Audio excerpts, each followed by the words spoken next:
Hello, good day. So, by the way, my name is Michelle. This recording will only show you how I do lead generation, just to give you an overview on how I do it. So, currently, I'm actually working on a project. Um, I've been doing this for more than a year. But I started lead generation way back 2014. I used to work in a marketing agency wherein our target market that time was in Asia Pacific. That lead generation was telemarketing. So it's mostly like phone calls, outbound calls. But afterwards of like after how many months of working in that company, I got promoted to project management. So that's the time I had really an idea or full grasp about lead generation. Uh, so so moving on, well, I'll just show you a quick overview on what I do. So I'm working for a company wherein they're looking for, we need to qualify leads 65 leads per day. The company provides the contacts, and then what we do is that we're given a leads to qualify. So for now, I yeah, do have 520 on record. So okay, here we go. So I just like pick a specific lead. So there's things that we have to consider. So one of the requirement is we need to consider if this slide camp is duplicate or not. So only duplicate if there's another side camp name that it shows and we check if it's the same company through the website.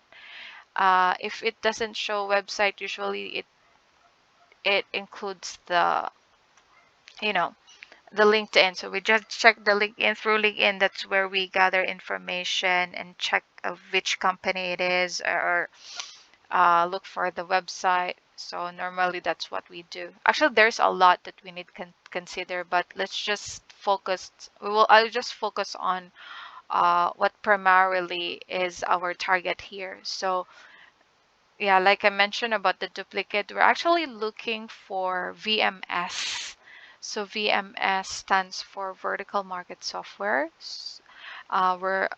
We are looking for, or the company that we're working with, they're looking for leads that offer, or companies that offer software to other companies. So this is B2B. Um, and yeah, and then these are the fields that we need to consider: the account owner, the quality of prospect, the disqualification bucket. So the disqualification bucket would be too small, too large, yeah, so on and so forth. And we had also to consider the website. Let's say the website here is not the one, it's not work. Sometimes I actually come uh come across with leads that usually website is not working. So what I do is that if there's a LinkedIn, so I check their LinkedIn with, yeah, and I use the working one, the working URL. So I put it here. Yeah, so everything must be updated. Yeah, but as long as it's, if you check, I mean, coming from here, I mean, if you open the website, and if it's working, that's fine. I mean, the only thing is that if it's not working, so you look for the working one. If the company still exists, then we have to fill in the employees. Yeah. Also the primary vertical. So only VMS leads that this field should be filled. The end user, the service offering. This one, the spoke backlog. You just have to uncheck it so it will be removed from the list. Yeah. And then we also have to consider the year started, because that would also be considered for the disqualification bucket. So the billing address in the region would matter because of the account owner. There's a specific account owner for a specific region. Yeah. And then we also have to consider parent account, acquisition URL, and acquisition date for acquired companies, and VMS that is acquired by the other companies, especially if the year started, uh, it's not like 2018. Yeah, it's not within the preferred year that it's considered too young. And then yeah, and it's not too small. Yeah, because the priority is too small, and then too young, and then either acquired or recent venture. If it's recent venture, we need to fill in this field, the crunch based last funding date or the crunch based URL. But if it doesn't show the crunch based last funding date, we need to look for a URL that would support that this company is recently funded by another company, or yeah, another entity. Okay. And then the next one, we also have to consider the hook if it's a VMS. So we create like a short sentence. I mean, we do have a guideline on how to create a hook. Yeah. And the clean name, like mostly common name.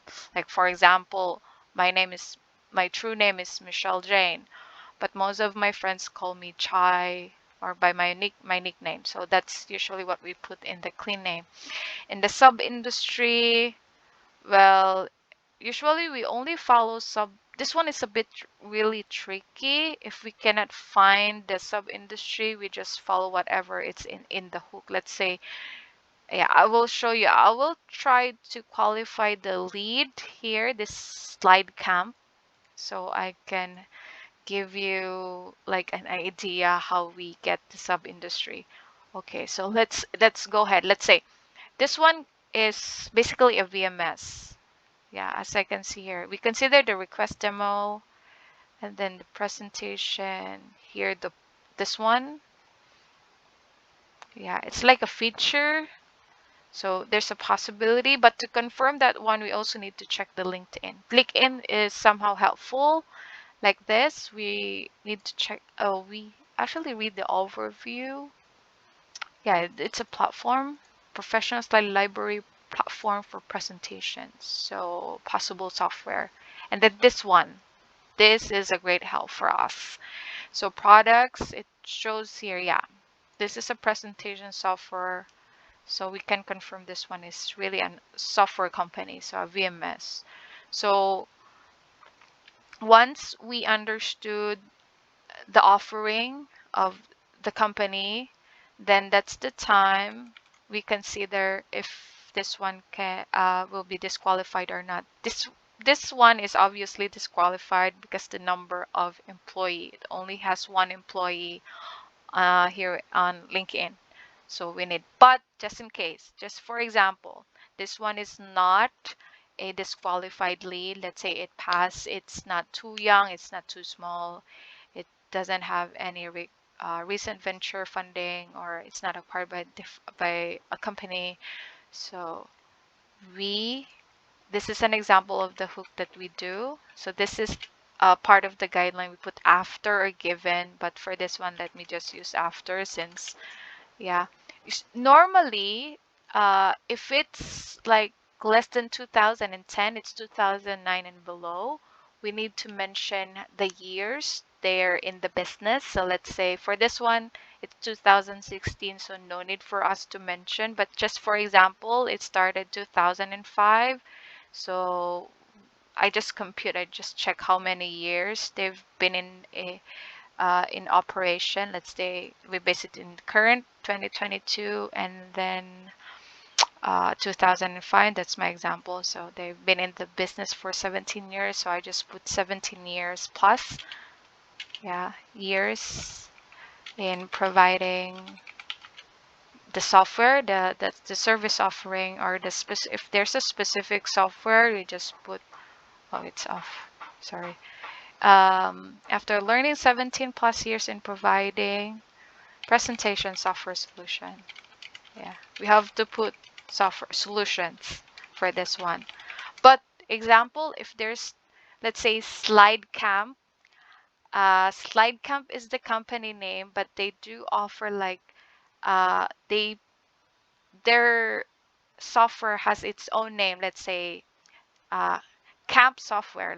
Just for example. So what we do, we just put here, after learning 17 plus years of providing your software product. So that's their software product. So we use the software and the word product, and then yeah, software product, Camp Software. So that's it. And then the clean name, like I mentioned, it's like the common name or the nickname of the company. For this one, we base the clean name, like since for this one, there's a multiple mention of the word of their company name. Yeah, I usually check blog. Okay, hope there's it. There's none. Let me see. Presentation design or in-house design.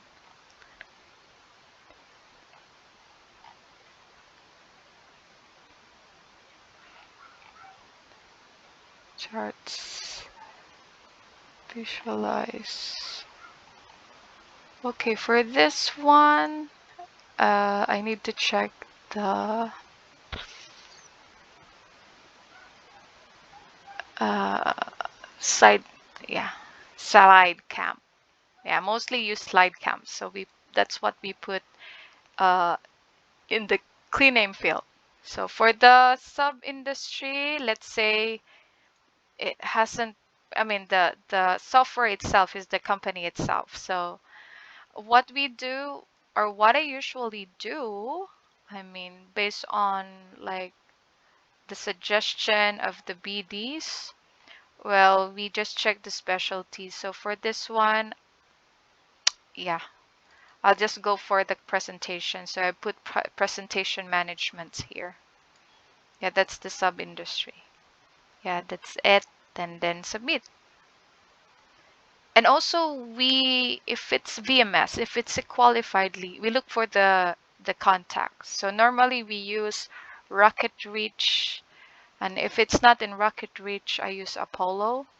Or if it's not in Apollo, so I use Google to research for it. And then yeah. So I have my own resources that I use. So just to confirm who's I do my own research for that, and then I use sites that can confirm that the email is working or not. Yeah, and then that's it. I just submit it, and I've already mentioned that we target 65. Yeah, so that's what I do, and well, I know also how to build a list. Like I said, I make my own research. Uh, I just, well, one thing that I just need to know is that the requirements, like what industry you're targeting, who's your target prospects. As long as I could understand the requirements, then I'm good to go. Uh, yeah, since I have the LinkedIn, as long as I do have the resources that I have right now, then it would be easier for me to deliver uh, the leads that I need to deliver. Yeah, so I hope you would consider me. I'll be more than happy to, of course, undergo interview uh, for you to know me better. Yeah. And thank you very much for your time and for listening and for watching this recorded video. So looking forward to be working with you. Have a good day. Thank you.